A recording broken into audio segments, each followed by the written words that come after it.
Bismillah, Assalamualaikum warahmatullahi wabarakatuh. Alhamdulillahirabbil alamin. Assalatu wassalamu ala asyrafil anbiya'i wal mursalin sayyidina wa maulana Muhammadin wa ala alihi wa sahbihi ajma'in. Asyhadu an la ilaha illallah al-malikul haqqul mubin wa asyhadu anna sayyidana Muhammadan 'abduhu wa rasuluhu shadiqul wa'dil amin. Rabbi syrah li sadri wa yassir li amri wahlul 'uqdatam min lisani yafqahu qawli. Jamaah Allah Subhanahu wa taala, alhamdulillah, puji syukur kepada Allah Subhanahu wa taala atas nikmatnya kita bisa hadir kembali dalam kajian bulanan kita yang semangatnya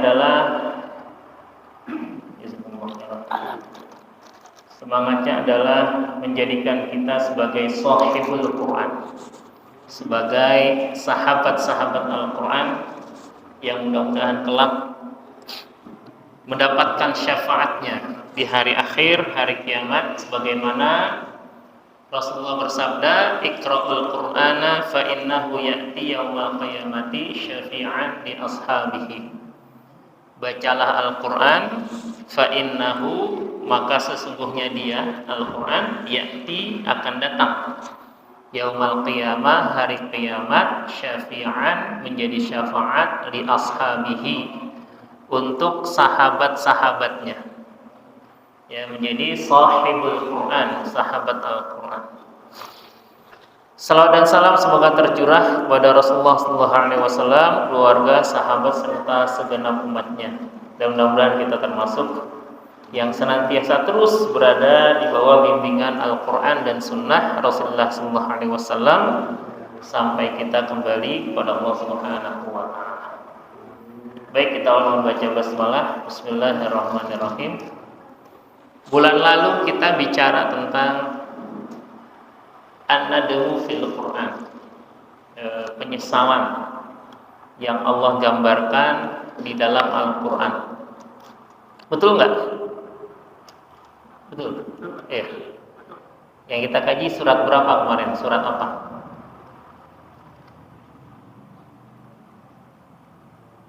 Ini mereview dikit.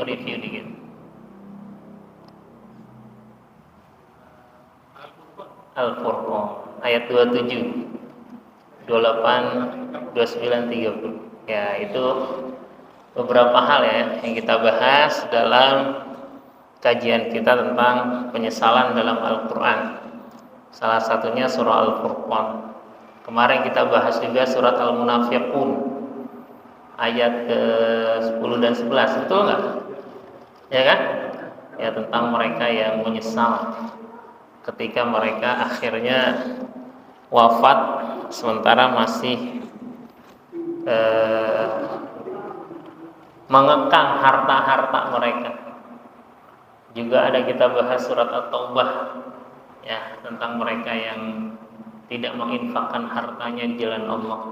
Kemudian akhirnya hartanya, emas dan peraknya itu dipanaskan, kemudian disetrikakan kepada wajahnya, ya, dahinya, punggungnya, gitu kan.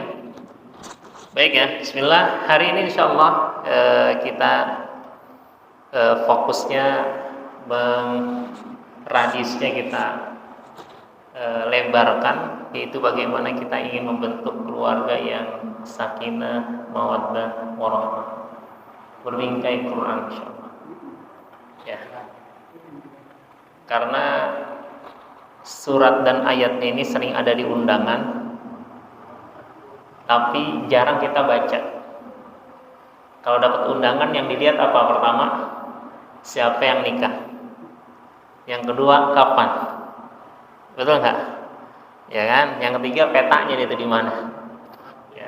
Jadi ayat Qur'annya aksesoris doang. Ya kan? Bahkan ketika ayat itu dibacakan, ya, sebelum khutbah nikah, kita lagi sibuk. Yang pengantin sibuk dandan, ya kan? Yang bagian konsumsi sibuk dengan makanan, sehingga ayat Al-Quran menjadi formalitas. Ya, kita khawatirkan la yabqa minal Quran illa rasmuh.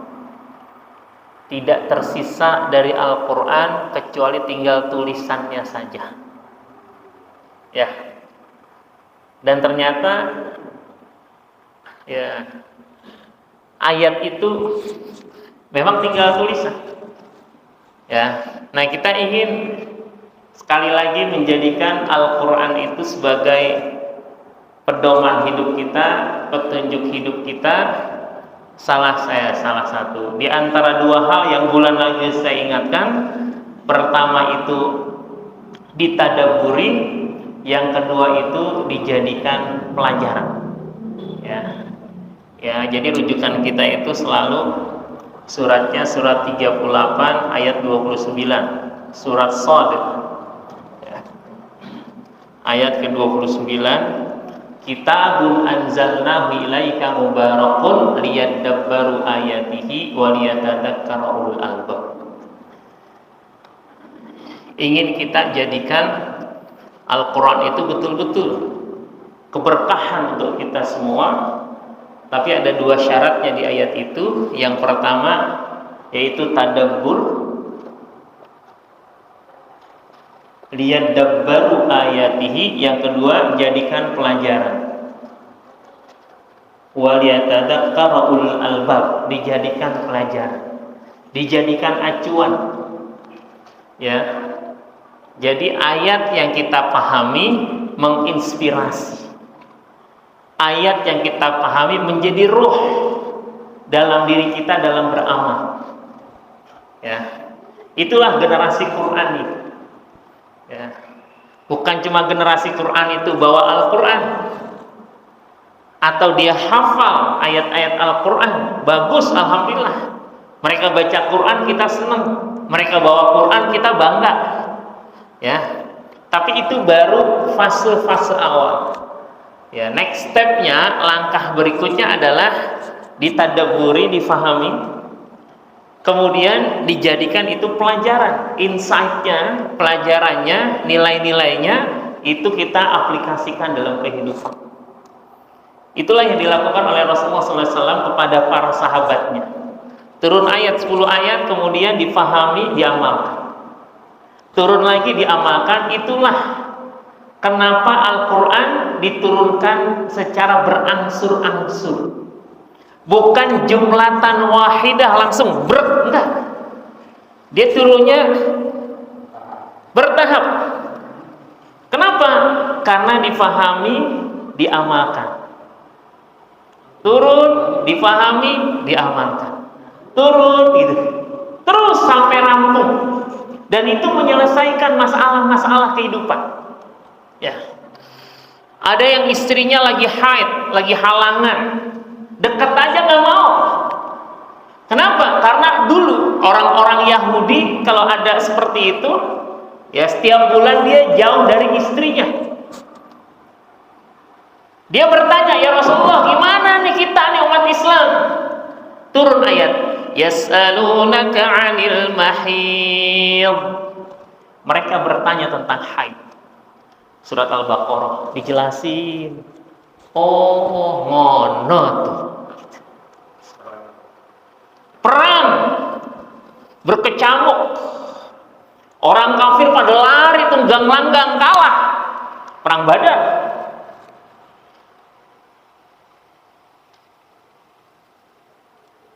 Harta-hartanya ditinggalin, barang bawaannya, ya, Al-Anfal. Ini buat gua nih, jatah gua gitu kan. Kan yang jatuhin dia gua gitu kan, berarti milik gua gitu. Yang satu, oh enggak dong gitu kan. Yang bagian jaga bingung, ya, bagian di luar karena nggak berinteraksi langsung. Nanya ke Nabi, ya Rasulullah, ini gimana nih harta yang banyak kayak gini nih, gitu ya? Yas'alunaka 'anil anfal, qulil anfalu lillahi war rasul. Turun surat Al-Anfal ngejelasin. Jadi Al-Quran hadir menjadi way of life, jalan untuk kehidupan. Nah, kalau ini kita menjadikan interaksi kita dengan Al-Quran hari ini kita dadaburi, kemudian kita jadikan pelajaran. Nikmat. Ngajinya nggak lama, tapi dia langsung terinternalisasi, masuk dalam hati, kemudian terimplementasi, diamalkan. Ya. Baik. Dan ini yang akan kita lakukan terhadap surahnya, surat ke-30. Surat 30 surat apa? Ar-Rum ayat 21. Sekali lagi menyambut Ramadan, kita ingin menghadirkan keluarga yang sakinah mawaddah warahmah. Ya. Habis kalau khutbah nikah tuh nggak kebagian banyak biasanya. Ya. Seakan-akan khutbah nikah itu buat orang yang baru akan nikah saja ya, atau yang baru selesai akad nikah. Kita seakan tenang, gue udah pengalaman, enggak. Ya. Ada jamaah datang ke saya, usianya hampir 63 tahun. Ya, datang ke rumah curhat, Ustaz, saya lagi ada friksi sama istri saya. Dulu ya Allah, udah aki-aki nih, gimana nih gitu. Ya. Jamaah, makanya depan rumah saya itu di teras tuh ada orang yang proses cerai, ada yang nikah lagi. Itu di teras tuh konsul tuh kalau ngobrol tuh. Pokoknya kalau udah Ustaz, saya mau datang ke rumah, saya deg-degan tuh. Ini mau ngomong apa dulu nih? Ada Ustaz, nanti aja ngomongnya ada. Ada yang masalah kerjaan gitu. Tahu-tahu nangis-nangis gitu kan. Ya saya sifatnya memberikan arahan Qur'ani aja. Ya. 63 tahun waktu itu datang. Ya. Curhat tentang keluarganya. Ya. Ada friksi dia dengan istrinya. Seakan istrinya sudah tidak seperti dulu lagi. Ya pastilah udah tua, dulu masih muda gitu kan. Sekarang udah tua, pastilah nggak seperti dulu lagi. Emang dikasih formalin gitu kan, nggak berubah. Ada. Ini prolognya ya. Ada yang telepon. Saya punya majelis taklim di Bekasi kan. Kalau Sabtu pagi itu saya ngisi di Bekasi. Tahu-tahu Ustaz, boleh nggak Ustaz bantuin Bu D saya? Kenapa? Lagi ada masalah nih keluarga. Saya kira masalah dengan anak apa? Suami istri. Wis tua, udah pada tua. Saya bilang kalau yang begini jangan ke rumah saya yang datang ke rumah, saya datang ke Ciracas gitu. Cari kan, ketemu gitu kan. Waduh. Ya. Ini istrinya. Dan nenek-nenek lah. Ya, dilarang ngaji sama suaminya gitu. Ngobrol saja. Ya, kalau istilah dilarang ngaji sama suaminya, langsung kita seakan-akan suaminya salah gitu kan. Ketika kita datang suaminya stroke. Ya. Tiap hari istri ngaji mulu. Senin ngaji, Selasa ngaji, Rabu ngaji. Sementara butuh orang buat mapan. Akhirnya sampai ada, kalau bisa udah jangan ngaji dulu deh, gitu maksudnya gitu kan. Kalau kita dengar dari luarnya doang, wih, istri dilarang ngaji gitu kan. Itu untuk yang biasa-biasa. Saya datang ke rumahnya baru, oh ya. Ada jamaah, udah beranak bercucu, telepon juga. Ustaz, kenapa? Ini cuma ngasih tahu aja nih, Ani udah cerai. Astagfirullahaladzim, kaget saya. Kok bisa? Ibu haji dan Pak haji belum lama berangkat haji, ya. Kok bisa? Panjang Ustaz ceritanya. Udah ente ke masjid. Saya sudah datang ke masjid. Datang ke masjid. Cerita panjang lebar. Pokoknya talak 3 Ustaz. Tenang dulu, ente talak 3 aja. Sabar. Gak bisa talak 3 gitu aja. Untuk ngomong 1000 kali juga saat yang sama gak bisa kayak gitu. Paling ngomong 1000 kali talak 1000 loh. Gitu. Pokoknya udah pokoknya. Saya bilang gini, ini ada masa iddah. Ya, dari ente ngomong itu 3. Salah satu kuru itu ada 3 kali sucinya. Nah, masih ada kesempatan. Pikirin lagi. Itu baru jatuh talak 1, ya. Masih ada 2 lagi. Enggak, pokoknya ini talak 3. Bener kamu? Enggak juga. 10 Oktober kemarin, tahu-tahu telepon saya. Ustaz, kenapa? Ini demi anak-anak aja ya, gitu. Kenapa? Aneh nggak nampe dia rujukin. Nggak sesimpel itu. Kan masa iddahnya udah selesai. Dia udah mau nikah sama orang lain. Masa saya batalin? Nggak bisa. Saya bilang, kan dari awal saya udah bilang, sabar, tenang. Ya. Jadi udah, nggak bisa. Istrinya udah nikah lagi, udah selesai. Yang masih muda, anaknya baru 1,5 tahun, masih kecil. Saya habis ngisi apa tuh? Saya ngisi Ramadan itu malam 27 Ramadan, habis ngisi kajian i'tikaf. Udah lama kejadiannya. Anaknya udah gede-gede sekarang. 27 Ramadan. Hampir jam 12 malam saya ngisi kajian. Sampai malam kan Ramadan biasa gitu ya, 27 Ramadan gitu kan. Biar apa? Biar ngaji kita seperti 1000 tahun ngajinya. Gitu kan? Kita sholat khairun min alfi syahr, 1000 tahun. Tahu-tahu ditelepon. Bang Purwon, mohon dong bantuannya. Kenapa? Anak saya berantem. Ya. Suami dengan istrinya, anaknya baru 1,5, main jambak-jambakan. Ya. Udah hampir cerai, insya Allah. Saya bilang, ya Allah, ente berantem nih 1000 tahun nih. Malam 27 Ramadan. Di antara hadis-hadis yang sahih itu kan malam Lailatul Qadar. Khairun min alfi syahr, gitu kan? Orang berinfak, pengen infak 1000 tahun seakan-akan. Ini berantem 1000 tahun. 1000 tahun, 1000 bulan, kok 1000 tahun? Khair min alfi syahr, 1000 bulan. Saya bilang, astagfirullahaladzim. Ya. Jadi sampai jam 12:30 pagi itu mendamaikan. Saya bilang, Masya Allah. Ya. Ini masalah keluarga.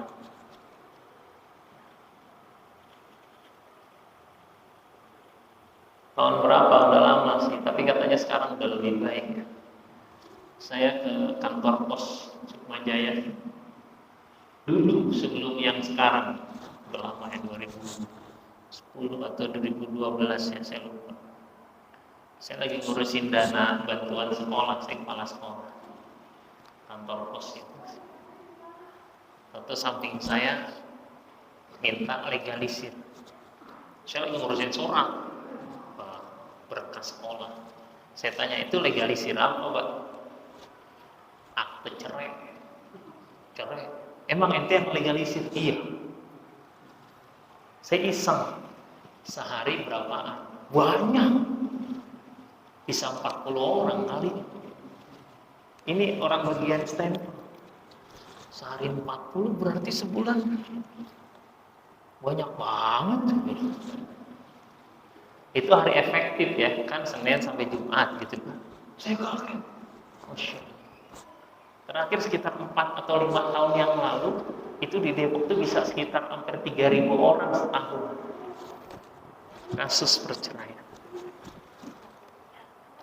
Pas Covid nambah. Iya. Ya, nambah, di samping kelahiran juga lebih banyak. Yang lahir lebih banyak. Tapi kasusnya nambah. Saya bilang, Masya Allah. Nah ternyata ayat-ayat Al-Quran yang seharusnya menjadi bingkai kita dalam berkeluarga, ini banyak kita tuh nggak paham. Ya. Surat 30 ayat 21, wa min ayatihi an khalaqalakum min anfusikum azwajan litaskunu ilaiha wa ja'ala bainakum mawaddatan wa rahmah inna fi dzalika laayatil liqaumin yatafakkarun. Sebentar, kita coba bertanya. Tanya coba. Ini mohon maaf ya, nggak apa kalau kita nggak tahu bilangnya nggak tahu, nggak apa. Ya. Justru di sini kita jadi tahu nanti. Saya mau nanya, siapa namanya Pak? Ahmad. Ahmad ya Habibi. Wah, Bang Rashid gitu kan? Insyaallah. Sakinah, mawaddah, warahmah. Pertanyaan saya, sakinah artinya apa? Yang lain diam, jadi kasih tahu. Senang, senang, suka. Ya. Pertama as-sakinah. Artinya senang. Kedua al-mawaddah. Yang ketiga ar-rahmah. Senang. Betul? Enggak tahu. Betul Pak? Betul. Ustaz Pak Haji, beliau kita tanya, artinya apa sih? Tenang. Tenang. Jadi selama ini kita mendoakan orang sakinah, mawaddah, warahmah, kita nggak tahu sedang mendoakan apa. Bayangkan. Saya coba ketika saya khutbah nikah, saya bertanya kepada jamaah, siapa yang pengantin khususnya? Pengantin. Ente tahu nggak kalau didoain semoga menjadi keluarga yang sakinah, mawaddah, warahmah? Sakinah artinya apa? Nggak tahu. Beberapa kali saya khutbah nikah, saya tanya ke pengantin didoain semoga menjadi keluarga yang sakinah, mawaddah, warahmah. Saya tanya pertama, sakinah artinya apa? Nggak bunyi. Terus kita doain apa sama orang itu? Apa yang sedang kita doakan? Padahal dari kata-kata ini nih kunci PR kita dalam berkeluarga. Sakinah itu artinya tenang.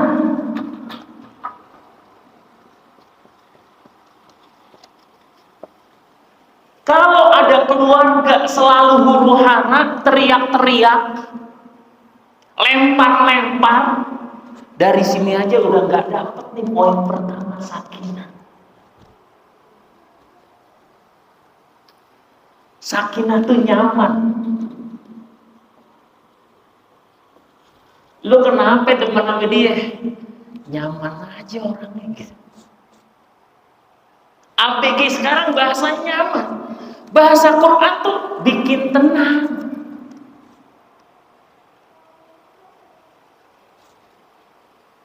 Itu yang saya bilang, Quran ini jauh dari diri kita sebenarnya. Jadi arti sakinah, mawaddah, rahmah. Ini kalau kita pengen pahamin bagaimana Al-Quran memberikan kunci-kuncinya, dahsyat. Ya.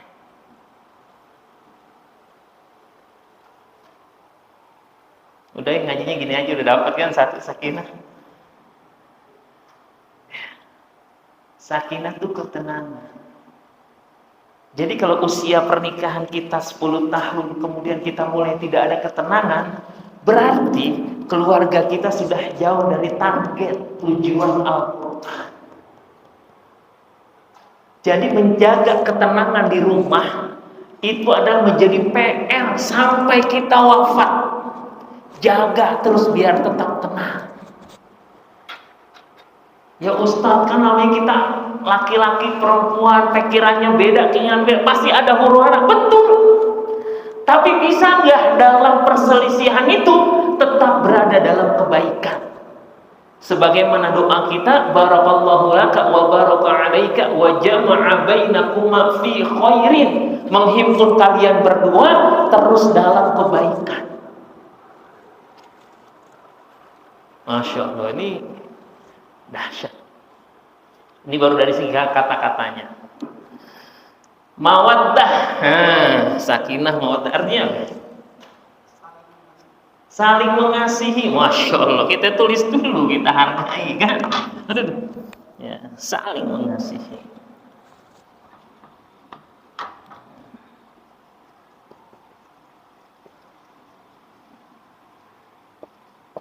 Saling mengasihi.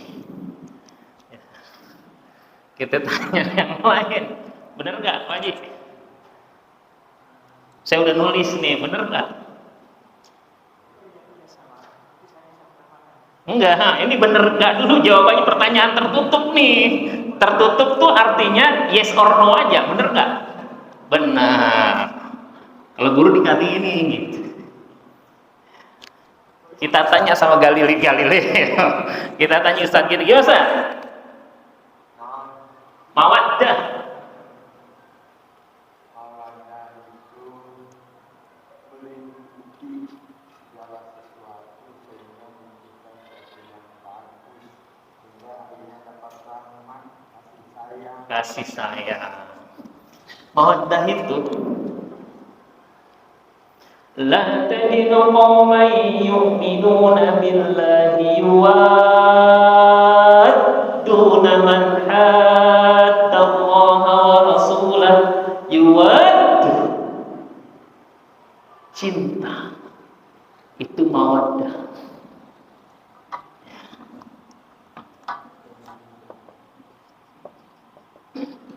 Cinta. Sakinah, kasih sayang. Sakinah, rahmah, kasih sayang. Ya. Rahmat Allah, kasih sayang Allah. Mawaddah atau nama lainnya al-mahabbah.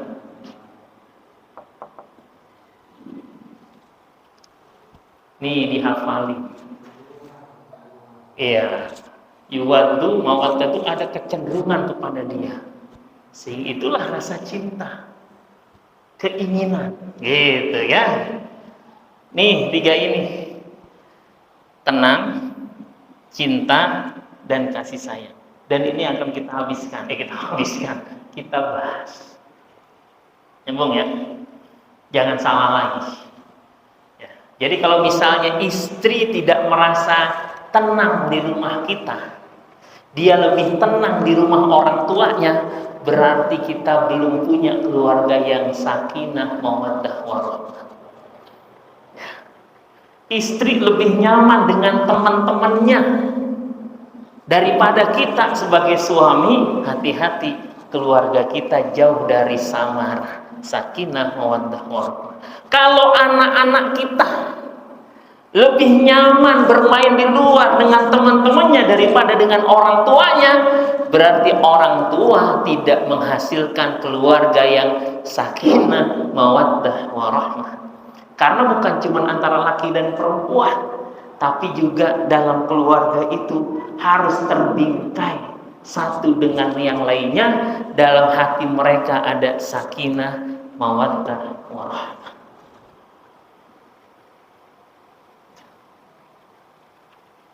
Jadi kalau ada ini perasaan lakinya teriak-teriak mulu tuh sama bininya, oh hati-hati. Itu indikator keluarga yang tidak samara. Ya. Dan ini adalah kebahagiaan yang hakiki. Baik. Di dalam surat 30 ayat 21 diawali dengan kalimat wa min ayatihi.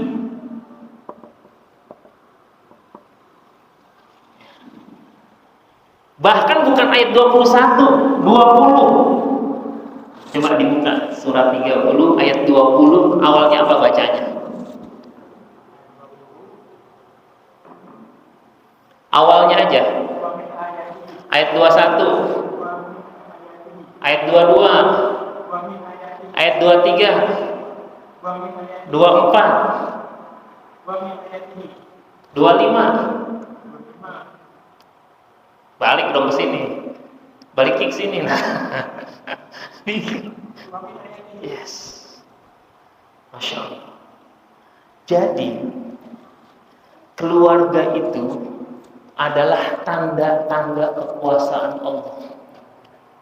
Ada penciptaan langit dan bumi, itu tanda kekuasaan Allah. Diciptakannya kita bersuku-suku, berbangsa-bangsa, beda bahasa, itu tanda-tanda kekuasaan Allah. Jadi yang namanya keluarga, jodoh, Ini adalah wa min ayatihi, bagian dari takdir Allah Subhanahu wa taala. Dan kita dapatkan kondisi masyarakat, ya, ada yang lagi mulai viral pernikahan, ya, pengusaha sukses Indonesia yang tinggal di New Zealand, Selandia Baru, tahu nggak? Ya, namanya adalah Reza Abdul Jabbar. Dia punya sapi puluhan ribu di Selandia Baru. Ya, pengusaha susu. Dia sebagai imam masjid di Islamic Center. Baru saja menikah ya, dengan mantan artis Indonesia. Ya, dulu namanya Peggy Melati Sukma, sekarang namanya jadi Khadijah. Ya, tahu ya? Kenapa saya tahu? Karena dua-duanya satu alumni SMA 3 Jakarta dengan saya. Semuanya tuh. Rezanya iya, Peggy-nya juga. Ya. Itu ketemu langsung nikah. Karena yang laki-laki istrinya baru meninggal. 2020 kalau nggak salah, ya, itu ketemu menikah. Kalimatnya qadarullah wa ma syaa fa'al, takdir Allah. Saya tinggal di New Zealand, dia tinggal di Indonesia, bisa ketemu dan jadilah menikah. Wa min ayatihi, itu adalah tanda-tanda kekuasaan. Ada yang tetangga, bertetanggaan, pacaran lama, 5 tahun, 6 tahun, 7 tahun. Masing-masing nikah sama orang lain. Ada nggak? Ada. Dari sini sebenarnya kita paham, kalau belum akad nikah, tidak ada jaminan dia adalah suami istri. Kalau belum sampai akad. Artinya apa? Kalau orang yang namanya pacaran itu hati-hati. Karena tidak akan pernah ada jaminan bakal jadi. Gitu. Kenapa? Sehingga itu, ya, kalaupun pengen kenal silahkan, tapi betul-betul menjaga diri. Kenapa? Karena wa min ayatihi, kita harus menjaga. Kalau belum jadwalnya saya terima nikahnya, kawinnya Fulanah binti Fulan dengan mas kawin tunai, maka nggak ada jaminan bakal jadi. Walaupun sudah janji berkali-kali, nanti deh tahun depan saya datang ke rumah orang tua. Tahun depannya kan kok bilang tahun depan gitu, nggak jadi-jadi. Ada keluarga saya gitu, deketnya sama orang Surabaya. Kalau akhir bulan ke sana ketemu calon mertua gitu kan, ongkosnya aja udah lumayan, ya kan? Apalagi sekarang kan. Ya. Saya bolak-balik Semarang, Jogja kayak di sini aja 900.000 tolnya doang itu kan. Bensinnya udah 600.000 gitu. Tahu nggak nikahnya sama orang mana? Sama kompleks sebelah juga. Kalau ini dipahami oleh setiap kita, makanya kalau ada yang remaja, saya senang. Ini ayat ini kalau kita tadabburi, kita kan nggak bakal berani tuh yang apa? Memberikan PHP sama orang lain. Hati-hati. Ya. Pemberian harapan palsu gitu kan. Dan sebagai seorang wanita, kalau memahami ayat ini nggak akan mudah tergoda. Kalau mau silakan langsung aja deh nanti ngelamar ketemu orang tua saya gitu. Karena kita udah dapat nih tanda-tanda kekuasaan Allah dari mana? Dari kondisi masyarakat kita. Yang lama pendekatan, bekasin doang. Itu mantannya dia itu, gitu kan. Nggak jadi. Saya pernah ngurusin yang ngaji sama saya mau nikah. Undangan udah jadi. Tinggal nyebar doang, batal. Dan cara batalnya itu, masya Allah, ya, itu betul-betul di luar prediksi kita. Ini kisah nyata. 2 minggu sebelum hari H batal, saya yang batalin. Ya. Jadi waktu itu dia mau nikah, saya bilang ini ada perempuan perawat, udah kerja mandiri, udah cakep lah pokoknya, keluarganya bagus, ta'aruf, oke segala macam udah selesai. Karena sekitar 2 atau 3 bulan ya sebelum pelaksanaan, makin dekat dengan pelaksanaan makin gak meyakinkan tuh yang lakinya. Saya panggil, karena ngaji sama saya panggil, ente mau nikah apa enggak? Kok makin kesini saya dapat laporan dari calon mertua itu kok begini-gini. Saya bilang, kalau kata orang Betawi nggak semenggah banget lu mau nikah gitu. Nggak semenggah gimana sih? Nggak semenggah. Ogah-ogahan. Ya, kayak orang nggak punya motivasi.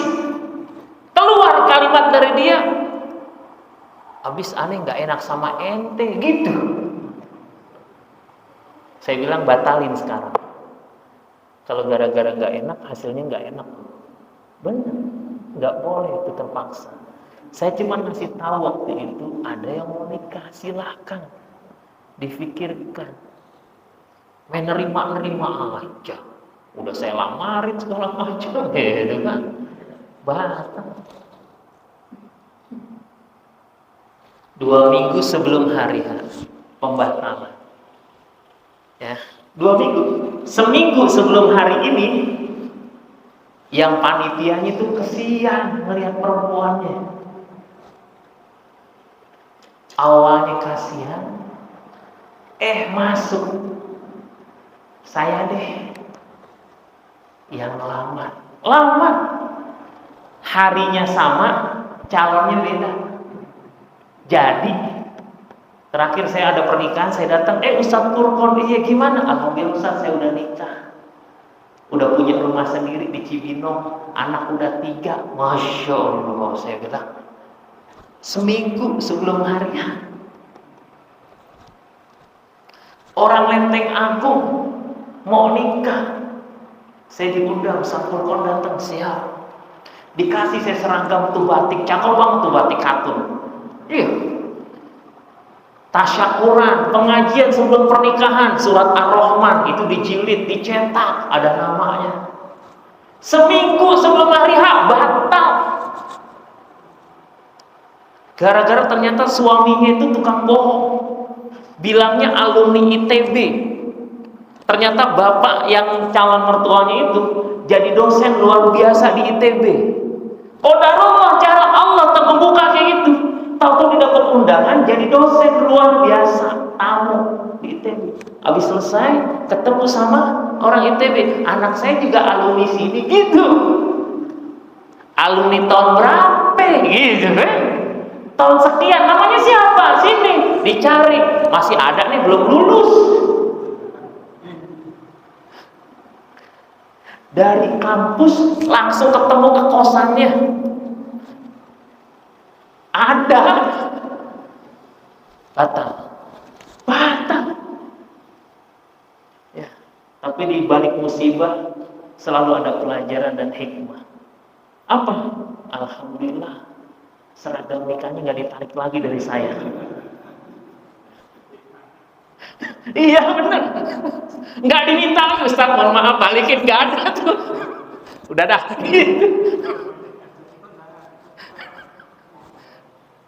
Wa min ayatihi, tanda kekuasaan Allah. Harusnya kita belajar. Termasuk kita sebagai orang tua yang mau mantu. Jadi belum juga udah bonceng sono, bonceng sini. Emang nggak boleh? Boleh. Ya. Kok bisa? Iya, kalau suaminya Gojek online. Calon suami beda kan, Gojek gitu kan. Udah pegangan, aduh. Maka Anda bilang tempat mesum yang dilegalkan oleh masyarakat itu di atas motor. Dia pegangan, mesra-mesra. Kadang-kadang bukan cuma pinggang, yang lainnya dipegang. Eh, dan orang tua tuh ikhlas aja. Dan ada hari-hari tertentu tuh yang dibebaskan. Malam tahun baru, malam takbiran, sama hari Valentine nih besok nih, 14 Desember. Karena ini berkaitan dengan menyiapkan diri juga nih Valentine, hati-hati. Karena di sini ada kasih sayang, hati-hati. Ya, orang bilang kasih hari Valentine hari kasih sayang. Islam udah ngajarin. Ya, jangan sampai kasih sayang semu, godaan syaitan. I belong to you, you belong to me, ya kan? Aku milikmu, kamu milikku, gitu kan? Bohong. Ya. Buktikan nanti setelah menikah. Habis nikah nggak gitu-gitu banget. Ya. Ini baru ayat awalnya, wa min ayatihi. Ayat ini adalah ayat kauniyah. Apa ayat kauniyah? Ayat-ayat Allah yang ada di alam. Kematian, sakit, warna kulit, bencana, gerhana, itu ayat Allah. Malam itu ayat Allah. Wa ayatul lahumul lailu naslahu minhun nahar, surat Yasin. Wa ayatul lahumul lail, wa ayatul, dan tanda ayat Allah bagi mereka adalah waktu malam. Wa ayatul lahumul ardul maitah, bagi mereka ayat Allah berupa apa? Bumi yang tadinya mati kemudian Allah hidupkan. Dan masalah jodoh itu juga ayat Allah yang harus kita pelajari. Oh, ternyata gitu ya.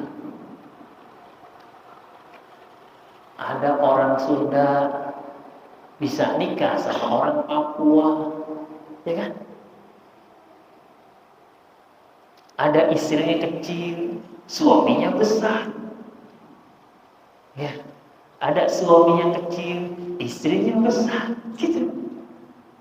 Ada istri cantik banget, kok suaminya sederhana banget ya, gitu. Saya pernah ke Semarang naik kereta. Ke Semarang naik kereta. Ya. Cari kereta yang murah. Yang biasanya itu kereta diskon. Alhamdulillah 75.000. Ya.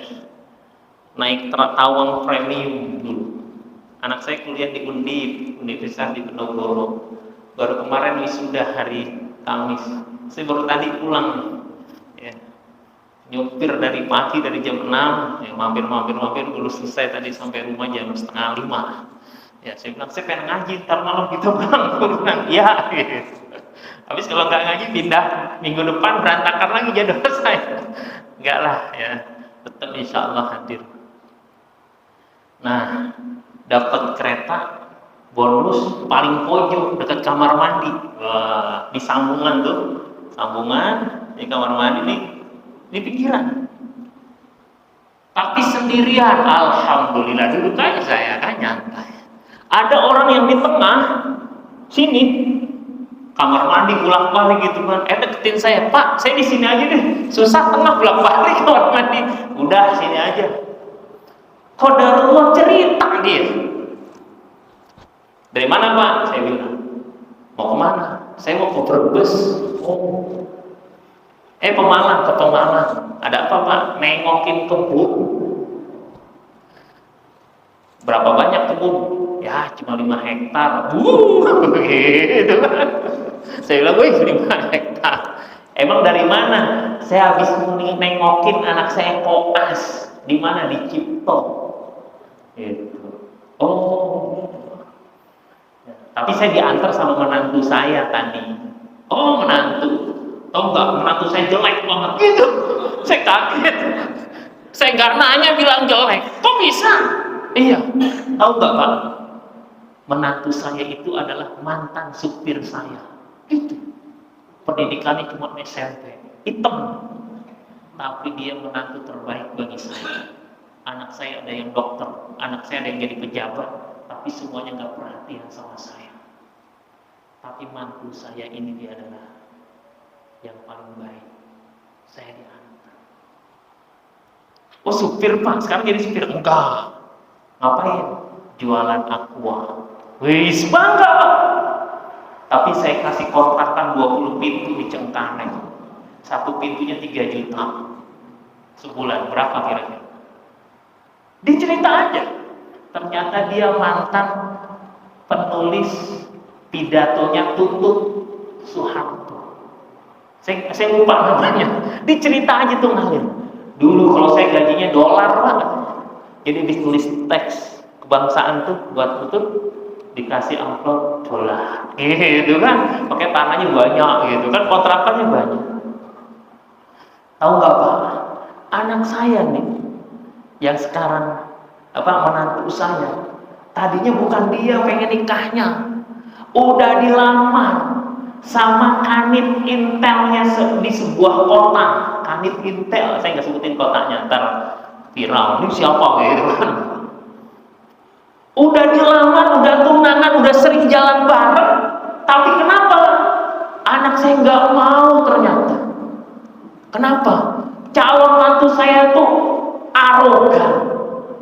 Bawa mobil, orang titip dipelototin, berhenti dimarah-marahin. Kenapa? Karena punya pangkat. Anak saya bilang ke saya, Pak, aku gak mau. Aku belum jadi istrinya saja, aku gak suka. Beban, arogan, sombong. Gimana aku jadi istrinya? Aku gak mau. Keluarga bilang, kamu kan udah dilamar, dikasih uang puluhan juta. Udah pulangin aja. Dipulangin. Sila Masya Allah. Sejak saat itu menyendiri, jomblo. Kemana-mana diantar supirnya yang pendidikan SMP. Sering ketemu, lama-lama suka. Apa bahasa Jawanya? Satu orang dong, saya nggak bisa nih. Sutrisno, Pak Sutrisno. Gimana? Iya, gara-gara jalan bareng gitu ya. Iya, sering jalan bareng suka. Iya. Akhirnya dilamar lah, anaknya mau, emaknya nggak mau. Ini ceritanya panjang loh, sepanjang perjalanan saya bilang nih cerita kalau jadi sinetron cakep banget ini. Iya. Ini anaknya tuh yang supir tuh pulang, ya, nyiapin mau nikah. Calon mertuanya tahu kan tinggal di daerah Brebes di mana, ditelepon tuh. Karena dosen nih. Dia punya mahasiswa yang pejabat di sana. Ditelepon, tolong ada warga namanya ini, tolong jangan sampai dia ngelamar anak saya gitu. Pokoknya diperboden sama sekali. Ya namanya jodoh. Wa min ayatihi. Terjadilah, singkat cerita, terjadilah pernikahan dengan restu ibu tapi tanpa dihadiri ibunya. Bayangin. Jadi ibu restuin dia, tapi aku nggak mau ngelihat mantuku. Gitu. Nggak mau ketemu.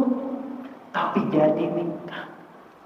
Dan sekarang menjadi menantu yang paling disukai oleh mertuanya. Kenapa? Karena anak kandungnya dengan menantu yang lain yang punya jabatan tinggi tidak memperhatikan mertuanya. Jenguk enggak, nanya enggak. Tapi kalau mantunya, sampai saya ke stasiun Senen kan bareng sama saya tuh, yang nganterin mantu saya. Sebelum berangkat ingetin, Pak, ayo segera, nanti terlambat keretanya. Dibawa nih. Saya bilang, ya Allah. Buka dompet dia. Ini cucu saya. Kok beda sama bapaknya? Bapaknya kan hitam gitu kan. Tahu nggak? Ternyata menantu saya sebenarnya dulu orangnya putih bersih. Tapi sejak kecil dia kerja untuk menghidupi dirinya, ya, kerja keras, terakhir jadi supir di rumah itu. Jadi keturunannya sebenarnya keturunan baik. Oh, Masya Allah. Nih, wa min ayati, tanda-tanda kekuasaan. Yes.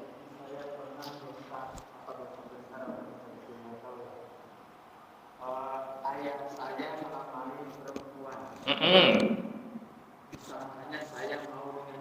Iya.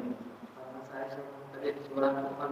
Hanya ayah saya lama nih kasih anak orang tua juga sampai sudah disiapkan Semuanya deh. sudah disiapkan waktu dan disiapkan waktu.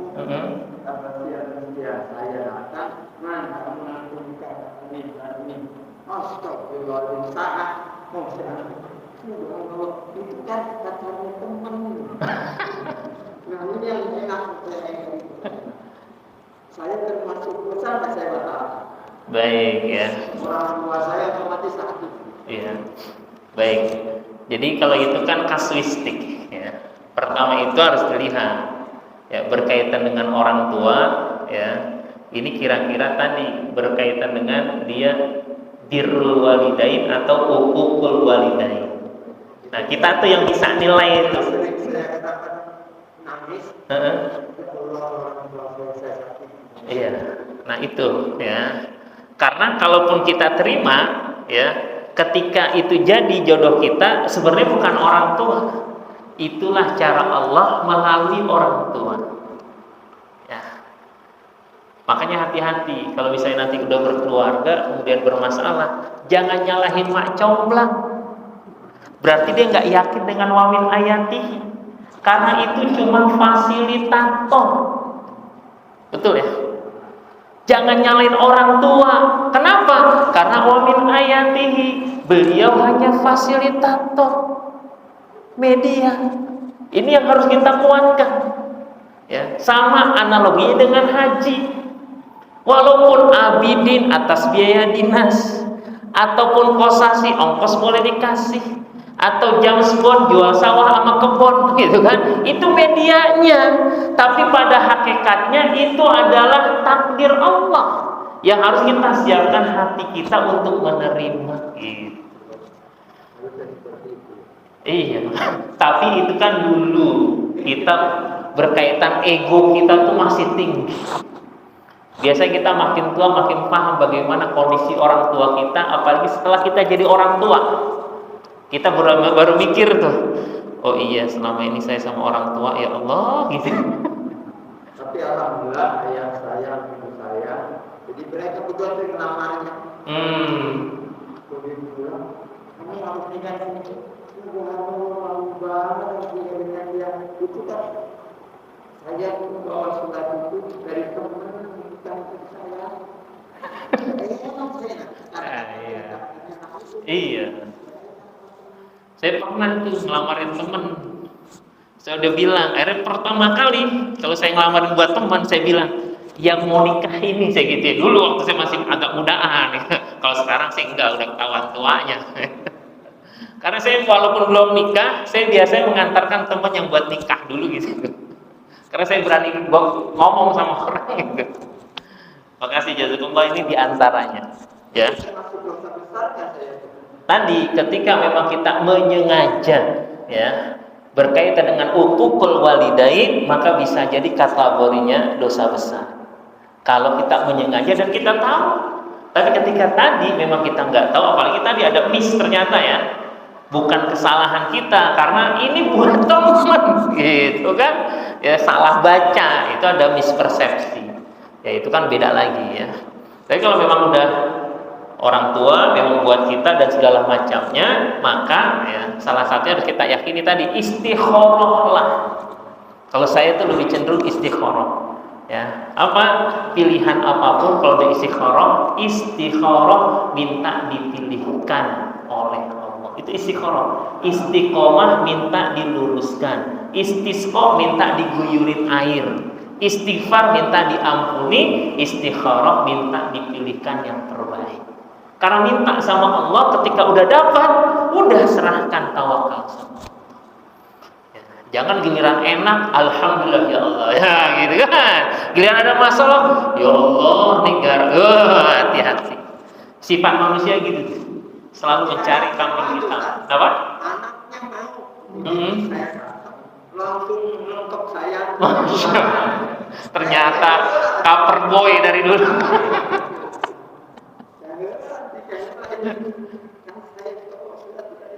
Iya. Terus jadinya bukan sama Ustaz ya? Alhamdulillah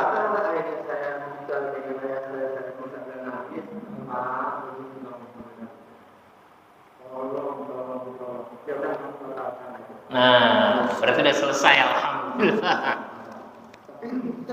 Iya, pastinya ada kecewa kan? Iya. Jadi nyesel nih. Iya. Oh.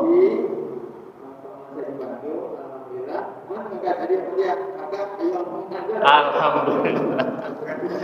Itu namanya wamin ayat. Nah, jodoh, mati, rezeki, itu filosofinya sama. Ikhtiar aja optimal. Nanti insya Allah Allah muwafiq ila aqwamit thoriq gitu kalau teman-teman. Allah akan selalu muwafiq itu setuju ila pada aqwamit thoriq, jalan yang lurus. Yang penting tidak ada rambu-rambu dilanggar, insya Allah Allah muwafiq, Allah akan menyetujui meridhoi. Ini wamin ayati. Makanya ketika kita melihat pernikahan, ketika udah jadi jangan tanya lagi tuh, kok lo bisa nikah sama dia? Udah selesai ya. Ada teman saya deketin saya, kok Ustadz itu katanya udah nikah lagi. Emang kenapa? Nggak nape sih.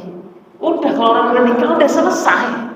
Tapi kalau dia pacaran, mesum, itu patut kita perbaiki. Tapi kalau udah nikah lagi udah selesai. Enggak, habis pada nanya sama ente tanya aja, aneh nggak berani. Sebentar, saya tanya, Ustaz, mohon maaf saya mau nanya, apa nih Purkon?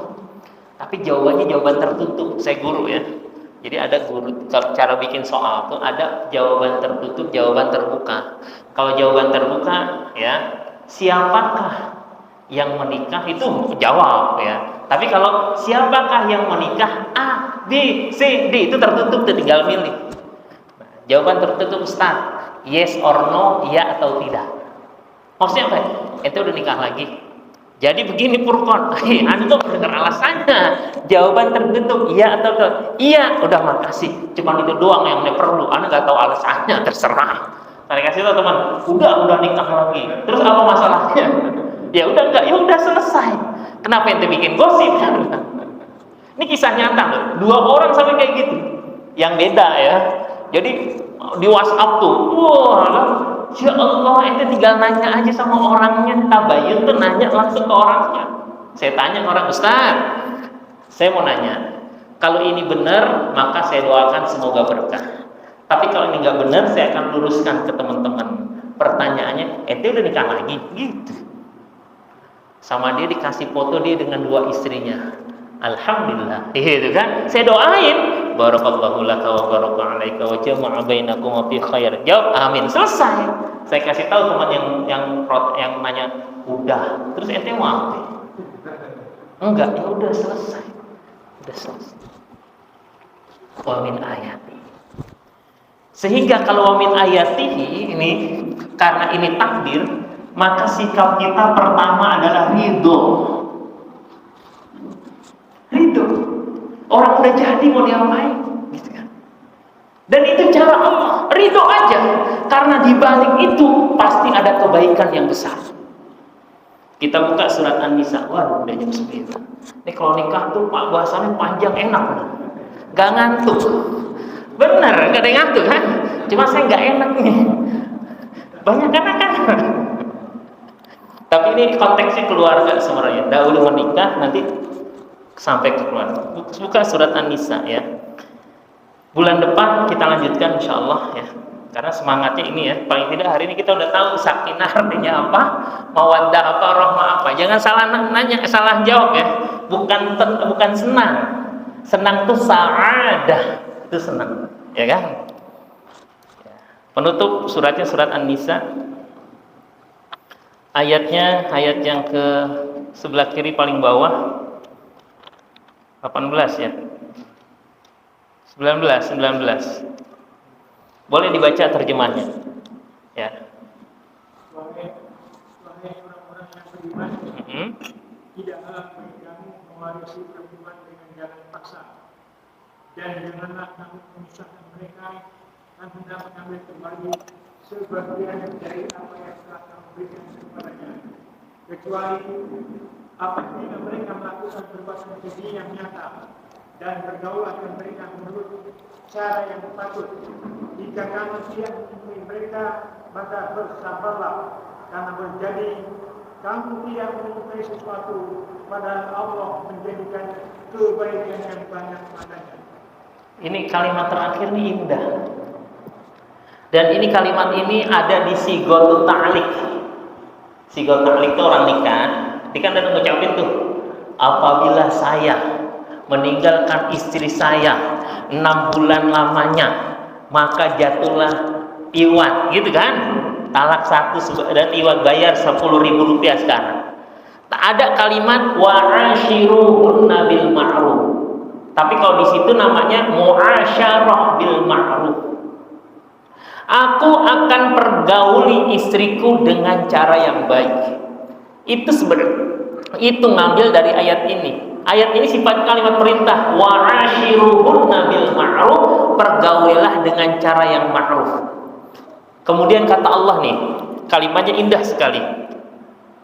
Fa in karihtumuhunna, apabila kalian tidak suka terhadapnya, fa'asa, bisa jadi antakrahu syai'an, engkau membenci sesuatu, wa yaj'alallahu fihi khairan katsira, Allah menjadikan padanya kebaikan yang banyak. Maksudnya apa? Bisa jadi kita pun ada sifat yang kita nggak sukai pada istri kita, pada suami kita, pada anak-anak kita kalau konteks keluarga. Tapi di balik itu bisa jadi akan ada kebaikan yang banyak dari Allah Subhanahu wa taala. Syaratnya kalau kita sabar, ridho. Jadi kalau udah saya terima nikahnya dan kawinnya, maka ridho dengan kelebihan dan kekurangannya. Di balik itu akan ada kebaikan yang banyak. Ini janji Allah. Ya. Tapi kalau kita tutup diri kita dari kebaikan, yang dilihat cuma keburukan, maka habis kebaikan orang. Saya mau nanya, kenapa perempuan senang dikasih bunga mawar? Sampai ada lagunya itu Mansur S, setumpuk mawar merah. Cila. Dulu saya ngamen, saya anak Manggarai. Ya, nyari duitnya ngamen pakai bas betot tuh bikin dari peti teng teng teng ya, setumpuk mawar merah gitu. Kenapa senang bunga mawar? Tahu enggak? Belum pernah Pak ngasih bunga mawar ke istri? Belum. Jangan bunga Kamboja. Bunga kuburan. Tahu kan? Karena ya istri kita ngelihat kelopaknya, bukan ngelihat batangnya. Halo? Kalau dia ngelihat batangnya, kira-kira mau nggak? Kenapa? Berduri. Dan durinya itu hilang karena keindahan kelopaknya. Maka fokus aja pada kelebihan-kelebihannya. Nanti kekurangannya itu akan ketutup sendiri. Betul kan? Kenapa orang katakan saja dengan bunga, kasih bunga mawar, padahal ada durinya. Makanya dia disusun, ditutup pakai kertas, kasih kayak gitu. Ya. Ini analogi perumpamaan. Kalau kita fokus pada kekurangan, kelebihan orang itu ketutup. Maka kalau kita benci sampai buta bencinya, maka kelebihan orang itu nggak ada pada diri kita. Sebagaimana cinta kita buta, kekurangannya ketutup sama sekali. Tapi kita sebagai seorang beriman, jangan berlebihan dalam mencintai, dan sebagaimana jangan berlebihan dalam membenci, kecuali mencintai Allah, asyaddu hubban lillah, kecuali kebencian kepada kekufuran, kemusyrikan, maka itu kebencian yang harus sampai optimal. Hadanallahu ikum ajma'in. Insyaallah pertemuan berikutnya kita akan kunci sakinah, mawaddah dan warahmah. Nanti kita banyak buka dalam ayat-ayat Al-Qur'an dan hadis Rasulullah sallallahu alaihi wasallam. Assalamualaikum warahmatullahi wabarakatuh. Amin.